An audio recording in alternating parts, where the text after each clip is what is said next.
Isang pusa ang kinagigiliwan dahil literal na copycat daw at may pagka-Swiftie. Nakikiduet kasi siya sa pagkanta ng kanyang among isang Taylor Swift fan. Pusuan yan sa report ni Oscar Oida.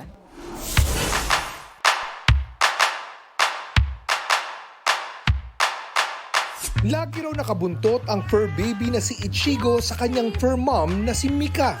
Kaya tila nahawa na raw ang pusa sa kanyang mga hilig hanggang sa taste sa music. Copycat yarn? I miss you.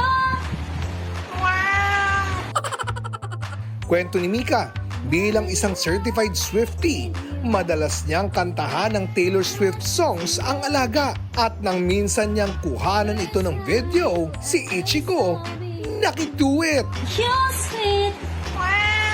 So good to me. So right. Perfect ang timing ni Ichigo sa kanilang version ng larong Finnish na lyrics sa saliw ng kantang Back to December.